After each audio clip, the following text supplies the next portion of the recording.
Allora, intanto un ringraziamento particolare per questo invito all'associazione, a tutti voi, che sono veramente contento di essere qui e a parlare della giusta retribuzione in una prospettiva un po' particolare, anche perché parlare dopo il professor Treu è un po' una sfida per noi che il Tribunale del diritto del lavoro è veramente un'istituzione, quindi da parte sua ha fatto tutta un'introduzione e una spiegazione dei temi su cui andrò velocissimo, anche perché per fortuna io mi sono orientato a parlare di altre cose, anche se in una prima parte vedrete che brevissimamente riprenderò il tema della Costituzione e delle fonti sulla retribuzione sufficiente. Poi però vi parlerò di due cose distinte. La prima, la prospettiva più religiosa, il fondamento religioso, storico-religioso del principio della giusta retribuzione, e poi da ultimo vedremo alcuni, in particolare uno, ma anche qualcun altro, testi della cosiddetta storia sociale, cioè testi italiani, trattati in materia di salari molto vecchi, XVII secolo, in cui già però c'erano degli spunti, delle idee molto interessanti che poi sono state prese e sono alla base non solo della nostra Costituzione dell'articolo 36, ma anche come vedremo, di alcuni testi sovranazionali, internazionali. Allora, cominciamo con la Costituzione perché, anche se se ne è parlato stamattina, oggi è bene riepilogare, cosa che ha già detto il professor Treu, quindi sarò velocissimo. Il nostro articolo 36,1 prevede questi due principi: retribuzione sufficiente e retribuzione proporzionata.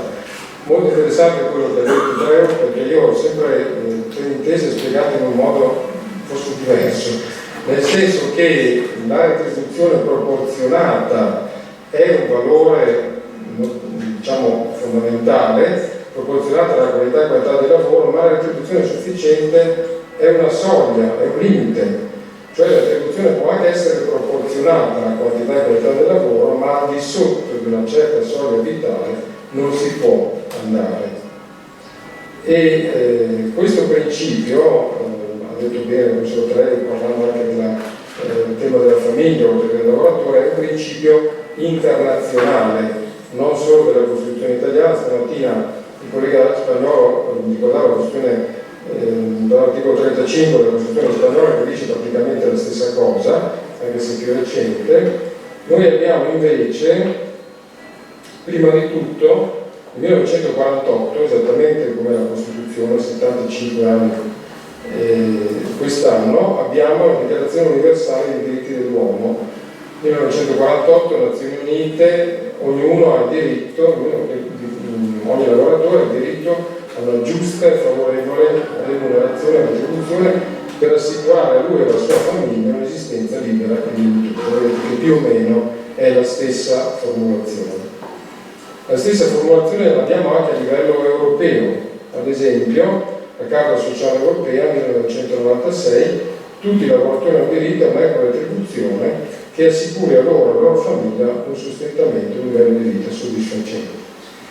Carta dei diritti fondamentali dell'Unione Europea, Nizza 2000, la formulazione è un po' diversa, un po' più generica, condizioni di lavoro sane, sicure e dignitose, la dignità c'è lo stesso, e è interessante questo riferimento però sulla base di un comune patrimonio spirituale e morale. Questo è interessante in base a quello che dirò anche dopo. Da ultimo è stato citato anche stamattina, o forse anche a Chiara Saraceno, il pilastro europeo dei diritti sociali del 2017, Göteborg. È un documento molto complesso con diversi punti e diversi capitoli. Al punto 6 del capitolo 2 si dice ancora, siamo più avanti, che i lavoratori hanno diritto alla retribuzione equa che offre un tenore di vita dignitoso, e si aggiunge sono dovute relazioni minime, garantite dalle retribuzioni minime adeguate che soddisfino i bisogni del lavoratore e della sua famiglia in funzione delle condizioni economiche e sociali nazionali.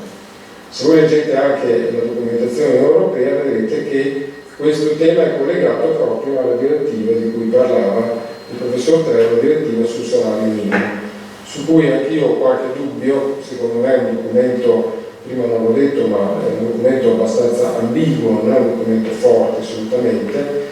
Non ne voglio parlare, faccio soltanto comunicazione, così si parlava dell'80% della copertura, quello che diceva il professor Trego, cioè la direttiva dice i paesi che hanno già un 80% di copertura di contrattazione collettiva in qualche modo sono a posto, ma non è vero, oltre per quello che diceva il professor Trego, per queste disparità di settori, non è vero perché non si sa se veramente l'80% della copertura contrattuale sia realistica, nel senso che si basa sulle comunicazioni che i datori di lavoro fanno all'ente previdenziale, poi l'INPS non dialoga con il Ministero del Lavoro, che non c'è un altro problema, ma in concreto non sappiamo se veramente il contratto collettivo è stato solo dichiarato o viene applicato, quindi questo dell'80% è abbastanza discutibile, in realtà è giusto, non sappiamo se, io credo che non siamo già adeguati, già a posto, quando ci troveremo a attuare la direttiva.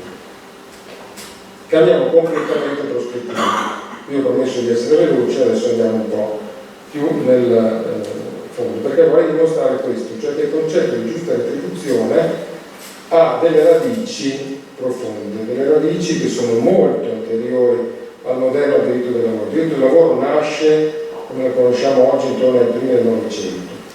C'è forse anche una data, un primo libro del diritto del lavoro del 1901, ma già prima, fino all'800, c'erano i grandi sindacati, i primi scioperi, quindi il diritto del lavoro è una disciplina abbastanza recente in Italia, considerato che si è staccato dal diritto privato che a sua volta aveva radici il diritto romano. Quindi il diritto del lavoro è abbastanza recente, ma il principio di sufficienza, di proporzionalità hanno delle radici molto lontane. E vorrei farvi vedere, leggere, le slide sono parecchie ma sono quasi tutte citazioni, quindi dovrei andare abbastanza veloci. Vorrei farvi vedere alcuni testi della tradizione giudaico-cristiana, perché ho parlato di questi, perché sono quelli che conosco meglio, ma sarebbe molto interessante anche una prospettiva diversa. Purtroppo non sono in grado di parlare, ma un accenno lo farò, ad esempio, non so, nella religione islamica c'è un principio di etica del lavoro molto interessante. Cominciamo con l'Antico Testamento, il Pentateuco all'inizio. Levitico, sapete che è un testo molto ricco di prescrizioni morali e cultuali, capitolo 19, non opprimerai il tuo prossimo, né lo spoglierai di ciò che è suo, non tratterrai il salario del bracciante al tuo servizio fino al mattino dopo. Quindi una posizione piuttosto forte, una traduzione che ho preso di Marcello del 2008. Deuteronomio capitolo 24, anche qui ci sono norme, la Deuteronomio appunto riguarda norme. Capitolo 24, misure di protezione: non defrauderai il salariato povero e bisognoso, si eglino i tuoi fratelli come dei forestieri che stanno nella tua terra e nella tua città. Molto interessante lo spunto, non defrauderai del salario anche il forestiero, non solo il tuo conterraneo e il tuo vicino. Gli darà il suo salario il giorno stesso, prima che tramonti il sole, perché egli è povero e a questo aspira. Così egli non crederà contro te al Signore, tu non sarai in peccato. Ovviamente c'è la prospettiva religiosa, ma l'idea è non tratterrai il salario fino al mattino dopo. Ecco, faccio subito l'accenno in una frase abbastanza ripetuta della religione islamica, presa dalla Sunna, cioè non dal Corano ma dai detti del profeta, si dice più o meno la stessa cosa, cioè si dice in tema di etica del lavoro: non tratterai il salario dell'operaio, del lavoratore, lo pagherai prima che gli si asciughi la fronte, il sudore della fronte. Quindi subito, non aspettare. Perché? Perché fa conto su questo per vivere. Andiamo avanti, il libro sapienziale, altri scritti, il libro di Giobbe, qui non c'entra esattamente forse quello che stavo dicendo, ma è interessante per questo aspetto. Sapete la prospettiva del libro di Giobbe, e dice i suoi giorni dell'uomo non sono come quelli del mercenario, come lo schiavo sospira all'ombra e come il mercenario aspetta il suo salario. Quindi una prospettiva forse più corrispettiva, più retributiva, ma sempre importante, perché il salario ovviamente è una fonte di sostentamento. Il Salmo 104 è bellissimo, è un salmo molto bello, e dice questa parte, questi versetti: stende l'Eterno e viene la notte, in essa si girano tutte le bestie della foresta, udiscono il giorno e gli leone, chiedono il loro cibo, si ritira, allora esce l'uomo per il suo lavoro, per la sua fatica fino a sera. Quindi un concetto di lavoro faticoso, un concetto di lavoro importante, per cui ovviamente la retribuzione è un elemento essenziale, un elemento fondamentale, visto come fatica, come sudore della fronte. Torniamo al concetto più specifico della giusta retribuzione. Libro dei Proverbi, ci sono 2 citazioni, la mano pigra rende poveri, qui chiamati in questo capitolo 10 Proverbi di Salomone. La mano operosa arricchisce, il salario del giusto serve per la vita, il guadagno degli empi per i vizi. E mentre l'empio realizza opere fallaci, per chi semina la giustizia il salario è assicurato. Quindi un concetto legato il salario alla giustizia, molto interessante anche questo. C'è uno spunto anche in San Tommaso d'Aquino, ma l'ho messo qui perché non veniva troppo appesantito, però il discorso è molto legato al salario con la giustizia, lo troveremo anche dopo nelle lettere di Paolo. Quindi il salario come mezzo di sostentamento, di vita, essenziale. Il Siracide, il libro del Siracide, detto anche ecclesiastico, ne parla diverse volte e ribadisce il concetto che abbiamo trovato nel Pentateuco, che il pane dei bisognosi e la vita dei poveri, che si sta parlando di sacrifici, non solo di sacrifici a Dio, ma anche, si dice, colui che toglie il pane ai bisognosi è un sanguinario e addirittura versa sangue che rifiuta il salario del denaro. Qui è durissimo, veramente ribadisce questa necessità, questo principio di etica del lavoro fondamentale. E ancora, qui è bello perché si distinguono, questa è una filosofia molto antica, no? Si distingue il lavoro manuale dal lavoro intellettuale. Molto antica, però se leggiamo il Codice Civile 1942, l'articolo 2094 parla proprio del lavoro intellettuale o manuale, una distinzione che oggi è molto sfumata. Però qui si diceva, la sentenza dello scriva sta nel piacere del tempo libero, che si dedica all'attività pratica e diventerà saggio, si dedica poco all'attività pratica, ma poi recupera alla fine dicendo che questi pratici, questi lavoratori manuali, consolidano la costruzione del mondo e il mestiere che fanno è la loro preghiera. Molto bello anche questa rivalutazione del lavoro manuale, molto interessante. Arriviamo ai profeti. Geremia un'invettiva contro questo re Joachim che dice si riferisce a lui, e costruisce la sua casa senza giustizia, sui piani superiori senza equità e fa lavorare il prossimo per niente, senza dargli il salario. Molto più avanti, ma si ribadisce che togliere il salario a chi lavora e non pagarlo in ritardo è un crimine, non solo un crimine ma un peccato molto importante. E Isaia 61, questo è il testo, il capitolo di Isaia che viene letto nel sottoregolato Vangelo di Luca, capitolo 4, quando Gesù entra nella sinagoga di Nazareth, legge questo, apre il rotolo, legge questo capitolo, la prima parte ovviamente, scritto il Signore su di me, tutti lo guardano e lui dice, oggi si è compiuta questa scrittura. Questo capitolo avanti dicendo, io sono il Signore, che ha il diritto di ordinare la piena giustizia, io darò loro, i miei fedeli, darò fedelmente il salario, chiuderò con loro l'alleanza eterna. Qui salario quasi in tema di collegato alla giustizia o all'alleanza. Ultimo libro dell'Antico Testamento, profeta Malachia, che di nuovo un'invettiva, che costerà voi per il giudizio, sarà un testimone pronto contro gli incantatori, contro gli adulteri, contro gli spergiuri, contro chi froda il salario dell'operaio. E contro gli oppressori della vedova dell'orfano, loro non mi temono, dice, costoro non mi temono il Signore degli eserciti, ma io li combatterò, li sconfiggerò. Quindi è, accumulato di spergiure, vedute, di incantatori, addirittura chi froda il salario all'operaio. Siamo sempre in questa prospettiva. Andiamo nel Nuovo Testamento, qui ci sono alcune cose, poi uno in particolare ne vorrei parlare 5 minuti in più perché è un tema su cui è nato questo collegamento.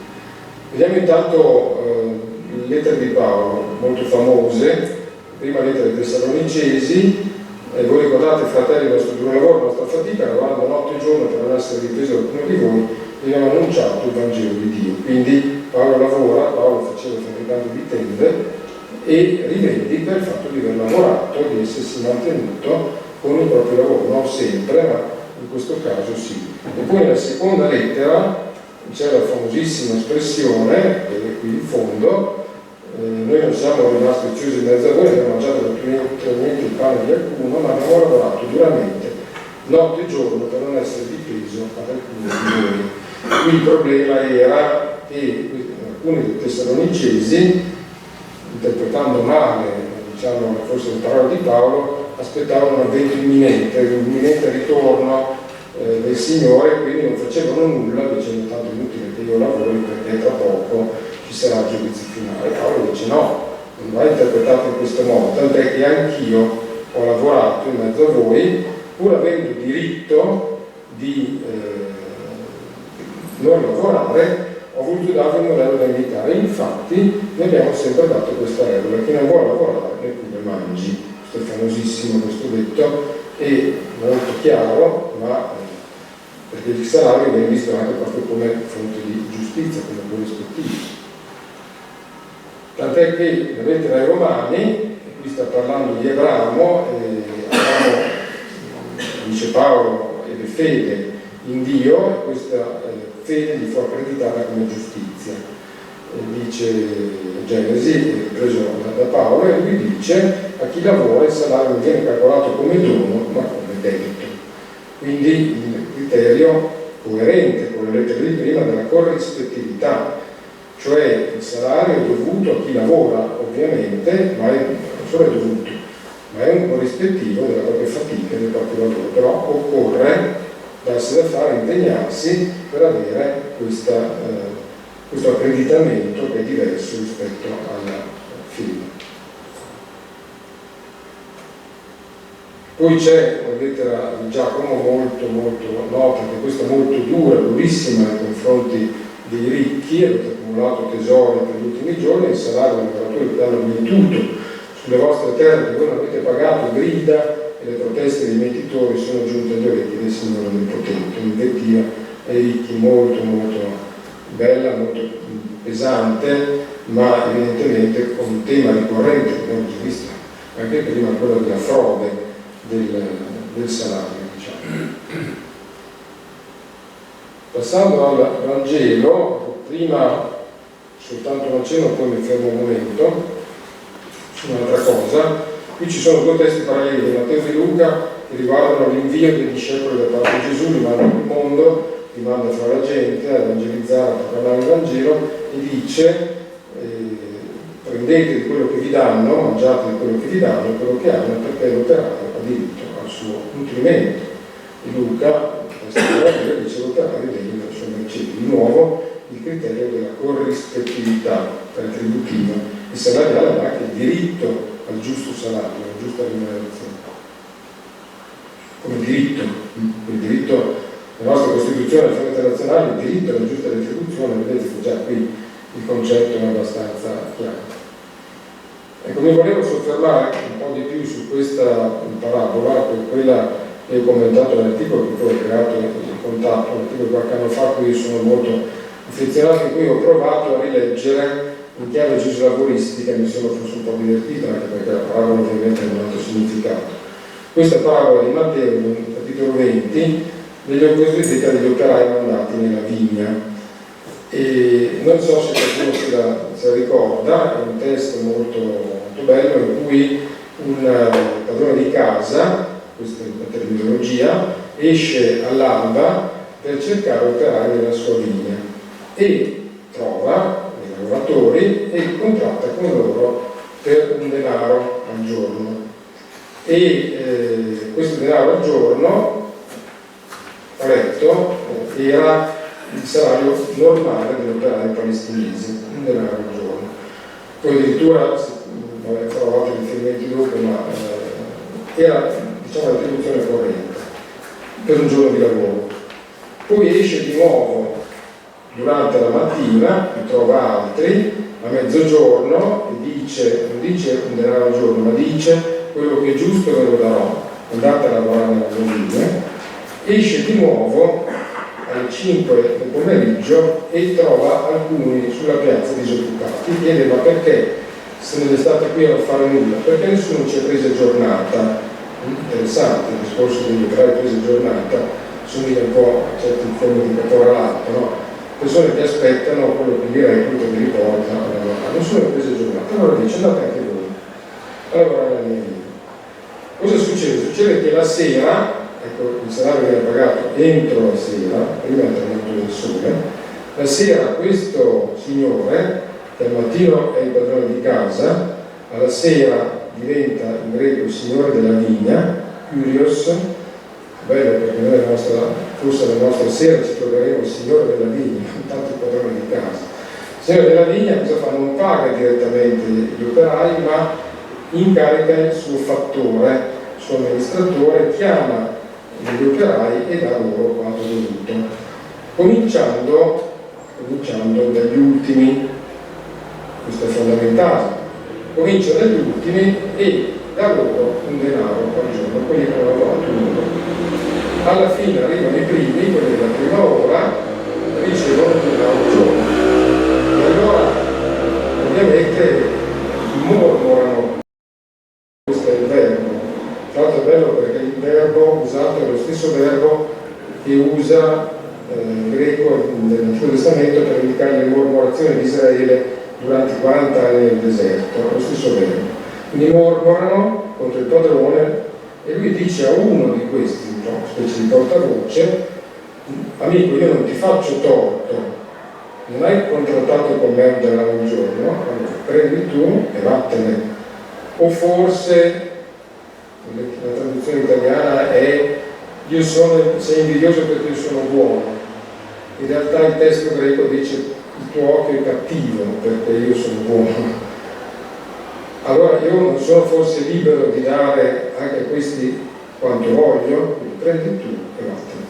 Allora, non sappiamo come è andata a finire, una rivendicazione senza esito, non sappiamo se è andata a finire bene o male, perché evidentemente se ne sono andati, non c'era quello del sindacato, non c'era conflitto collettivo, mormorando poi se ne sono andati, però è interessante perché ci sono alcuni principi fondamentali, non solo la giusta retribuzione, un denaro al giorno, ma l'importanza della pattuizione individuale, cioè il padrone è giusto perché rispetta il patto era un denaro al giorno, e anche la libertà di diversificare la retribuzione, questo è un principio anche attuale.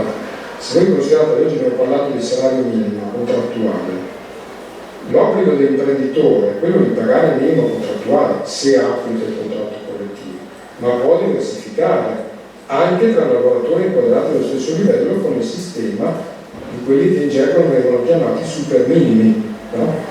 Io, perché un mio lavoratore, perché per quell'anzianità è particolare bravo, veramente bravo, mi posso dare un super minimo. E il padrone della vigna dice che questo non sono libero di dare al mio lavoratore quello che voglio. Non c'è un obbligo anche oggi di parità di trattamento salariale a parità di pagamento, o meglio c'è, ma solo nel minimo, non c'è nel super minimo. E poi appunto è interessante questa rivendicazione senza esito, è interessante, sarebbe bello fare il parallelo con sempre il Vangelo di Matteo, anzi il Vangelo di Luca, dove c'è la parabola famosissima del cosiddetto figlio prodigo, il padre dei figli, dove c'è il figlio che è sempre stato con lui, che ricordate alla fine mormora, no? In protesto dice tu a questo figlio che è andato via, ho dato tutto, hai ucciso di te. Allora io somiglia molto a questa rivendicazione, e noi che abbiamo lavorato la prima ora, lui dice io ho rispettato i patti. Allora questo, non vorrei andare troppo oltre, ma questo tema lo troveremo anche dopo, cioè in termini giuslavoristici questo padrone della vigna, questo signore della vigna, è giusto o è iniquo? È cattivo perché ha pagato meno i lavoratori della prima ora? O è troppo buono perché è troppo generoso con gli altri? Secondo me né l'uno né l'altro, perché è una persona che ha rispettato i patti. Poi è chiaro che tutto pensato in un certo modo sarebbe bastato chiamare per primo quello della prima ora, ma questo denaro si sarebbe andati via, senza vedere che gli ultimi prendevano un denaro anch'essi. ma è chiaro che è fatto apposta, perché poi la conclusione, non giuridica, ma diciamo evangelica, è gli ultimi saranno i primi e i primi gli ultimi. Questa è la vera conclusione della parabola, però è chiaro che in termini sindacali sarebbe stato semplicissimo. Tornavano i primi della prima ora, prendevano il denaro, contenti e andavano via, e non vedevano che quelli che avevano lavorato alle 5 avevano preso anche sul denaro. No? Vedremo che questo è ripreso anche da altri. La seconda parte di questa presentazione è dedicata ad alcuni testi di quella che viene chiamata la storia sociale, social history, di cui, cioè testi che si occupano di materia sociale, ma sono testi storici. In particolare uno, che volevo far vedere, confrontare con voi, è questo, un bellissimo testo che noi abbiamo nel fondo antico della nostra biblioteca giuridica, un testo della prima edizione del 1658, di questo Lanfranco Zacchia, che è un giurista, un giureconsulto, come diceva Romano, dell'epoca, siamo a seconda metà del 600, e scrive quest'opera De Salario, Seu per Abloro Mercede. Poi c'è un altro testo che raccoglie una serie di quelle che chiameremo sentenze, ma in questo testo, che è molto interessante, scritto in latino, adesso farò vedere qualche cosa, in traduzione mia, ma ci sono dei principi bellissimi. C'è il principio della giusta retribuzione, non sufficiente, c'è il principio della retribuzione proporzionata, c'è il principio modernissimo del salario in caso di malattia, in caso in cui il lavoratore sia malato. Vediamo un attimo la nozione. Cosa dice Zacchia? Dice: salario non essere remuneratio debita properis retribuzione. Insomma, necessita di traduzione, comunque il salario è quello che è dovuto per l'opera. E dice, a un certo punto, si chiama salario perché, è stato detto così perché, qui c'è la traduzione libera mia, perché è necessario agli uomini proprio come il sale. È un'accezione diversa da quella che comunemente si dice, perché se voi leggete si dice salario perché una parte dello stipendio ai tempi dei Romani veniva dato tramite il sale. Lui dice è necessario agli uomini come il sale, della giusta retribuzione. C'è il principio di sufficienza retributiva, 1658, dice: magnum esse absurdum, assurdo al massimo grado, che colui che per tutta la vita si è consumato, consumsero di cui ufficio di amministrazione, cioè l'amministrazione di un ufficio per un altro, e sia poi costretto a lasciare l'incarico, in qualche modo a mendicare, è assurdo, è grandemente assurdo, e non va mai permesso dal principe che debba appunto mendicare, perché, dice Zacchia, avere un salario sufficiente è uguale a non averlo affatto. È un'affermazione molto interessante. Cioè, se uno per tutta la vita si è consumato in un ufficio, fatto l'amministratore, poi per ragioni di malattia qualsiasi lo deve lasciare ed è costretto a mendicare, questo è assurdo, perché se anche ha un salario da fame è come se non ce l'avesse. Quindi il principio di sufficienza retributiva. Il principio di proporzionalità: salarium debet essere proporzionatum laboribus. Latino un po' così, molto tardo, ma dice deve essere proporzionato alle fatiche, ai lavori, e fa degli esempi. Dice ad esempio, così se l'incarico aumenta deve aumentare anche il salario, e se diminuisce l'incarico diminuisce anche il salario, la proporzionalità. Si fa l'esempio del famulus, scritto forse come precettore, che ha convenuto di fare il precettore per 3 alunni per un certo salario. Se arriva un quarto, necessariamente deve essere aumentato anche il salario. Sembra banale, siamo nel 1658, siamo nel 1948. E se dobbiamo aumentare il salario, così deve essere diminuito e se qualcuno si ritira. La proporzionalità. Ma la proporzionalità, come nella Costituzione, come ho detto all'inizio, trova un limite minimo nella sufficienza. Cioè, è vero che il salario deve essere proporzionato, come c'è per sotto, però io l'ho sempre inteso così. La sufficienza è un limite vitale, una soglia al di sotto della quale non si può scendere. E poi la determiniamo per legge o determiniamo per contratto collettivo, non importa. Anzi importa, ma non è il tema di questo tema. Qui vi faccio vedere velocissimamente un altro libro, leggermente più recente, 1666, di questo Jacques Godefroy, che è era un giurista francese, però era nato a Ginevra, e questo è un libro postumo perché muore un po' prima, anche lui scrive un libro sui salari e dice la stessa cosa, cioè dice il salario deve essere proporzionato. Si fa l'esempio di un medico con il quale è stato convenuto un salario diciamo ulteriore se siano mutate le condizioni delle cose, e quindi se aumenta l'ufficio o se c'è qualcosa di oltre l'incarico, anche il giudice, al riconoscimento del giudice, alla discrezionalità del giudice, il salario dovrà essere aumentato. E la discrezione del giudice è naturalmente in proporzione all'aumento del lavoro. Vi fa un altro esempio, che è questo, del fornaio, e dice, ad esempio, un fornaio che ha promesso di cuocere il pane per tutta la famiglia per 4 corone, se la famiglia aumenta, gli sarà dovuto lo stesso salario? Sì, sarà dovuto un salario aumentato perché a chi gestisce un doppio ufficio è dovuto un doppio salario, un principio di proporzionalità.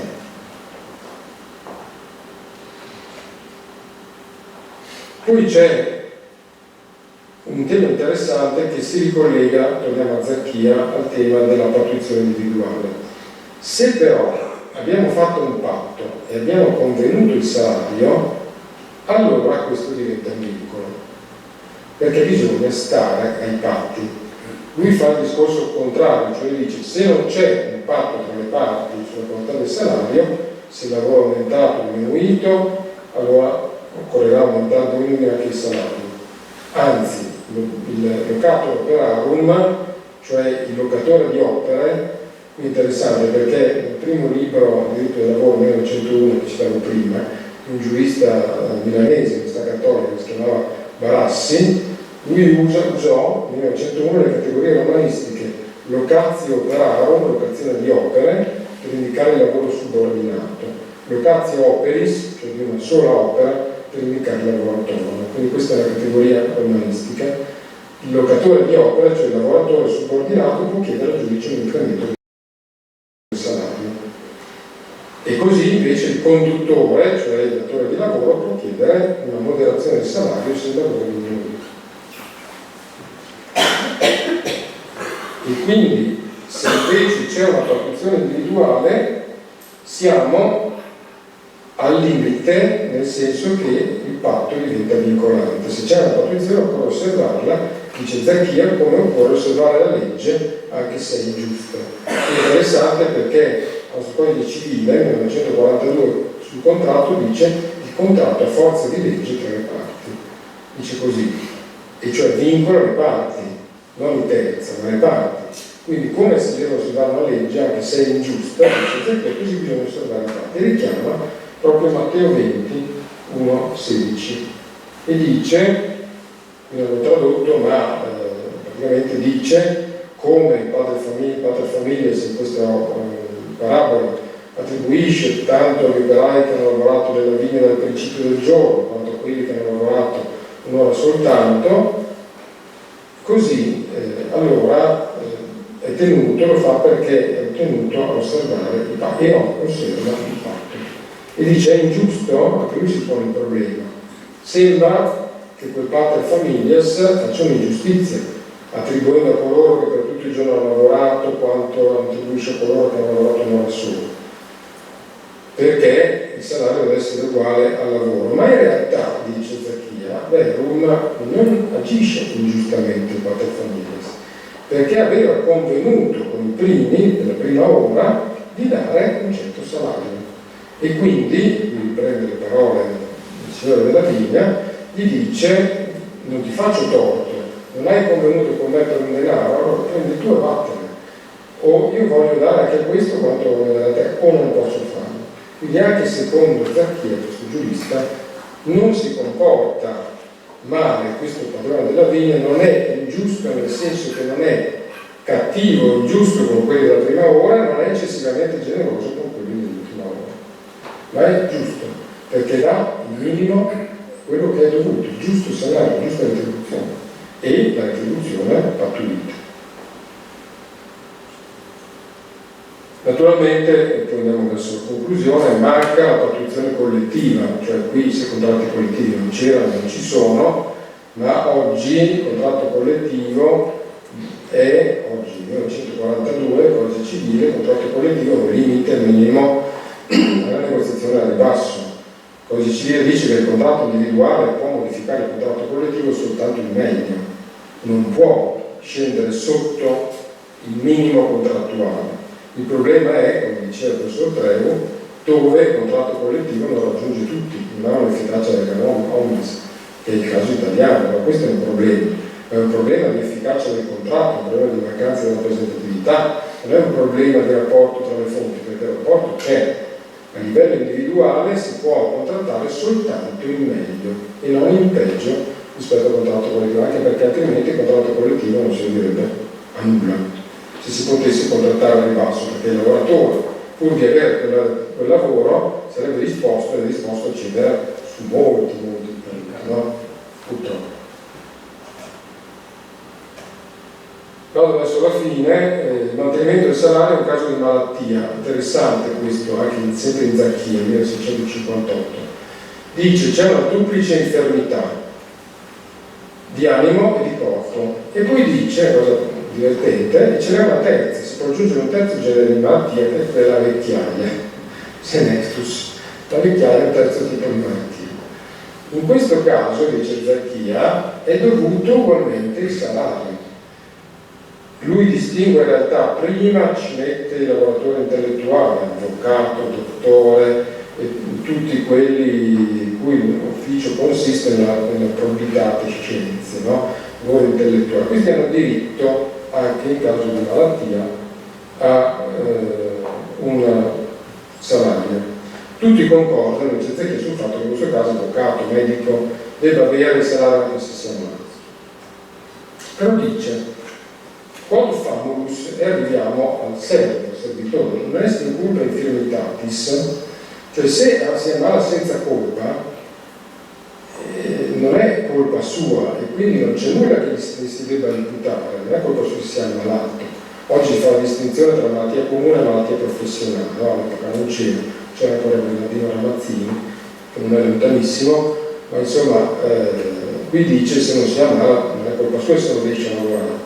E quindi bisogna fare in modo che la malattia non privi questa persona di un salario saltem de equitate, cioè almeno di una retribuzione equitativa, cioè di qualcosa che gli consenta di sopravvivere, anche se è un lavoratore molto semplice, molto suo lavoratore molto diciamo, manuale e concreto.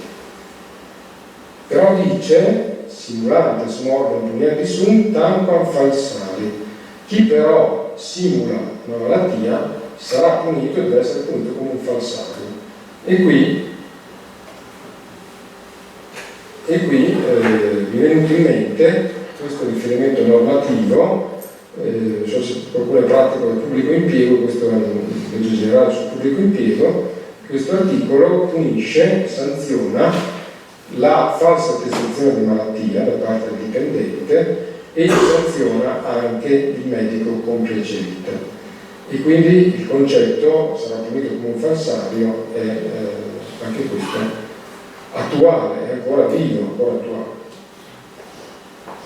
Sono a conclusione, poi se c'è qualche domanda nel volentieri, cosa ho cercato di dire, ci sarebbero tante altre cose da dire anche molto belle, ci sono tanti altri testi, come c'è San Tommaso, c'è anche testi di storia sociale, in cui si dice che o si fa capire che il diritto alla giusta retribuzione e i principi di proporzionalità e soprattutto di sufficienza che noi troviamo nella nostra Costituzione hanno una radice molto profonda e si trovano ben documentati nelle fonti antecedenti alla nascita del diritto del lavoro, anche se il diritto del lavoro ormai è abbastanza vecchio per lui, ma hanno un fondamento storico e religioso, anzi entrambe le cose, perché abbiamo visto che i testi dell'epoca non avrebbero potuto essere altrimenti, i testi della seconda metà del XVII secolo compenetrano moltissimo il diritto con la religione, cioè fondano i temi sociali spesso su aspetti religiosi, ma il fondamento mi sembra molto evidente, da cui si ricava che il principio della giusta retribuzione italiana e internazionale è un principio con radici solidissime ed è un diritto fondamentale. Comunque poi lo si voglia attuare, qui non ho parlato della direttiva, ma insomma ovviamente si percepisce. Dico soltanto l'ultima cosa, il tema del salario minimo è stato citato il Jobs Act nel governo Renzi 2015. Nella legge delega del 2014, tra le tante cose del legislatore, principi da delegare, c'era anche l'introduzione del salario minimo legale, c'era. Guarda caso è l'unica parte che io sappia del Jobs Act, che comprende 8 decreti delegati e un decreto correttivo, che non sia stata attuata dal governo, proprio quella dell'introduzione, anche se in via sperimentale, in via del tutto cautelativa del salario minimo legale, non è stata attuata. Questo però può dire qualche cosa. Io vi ringrazio.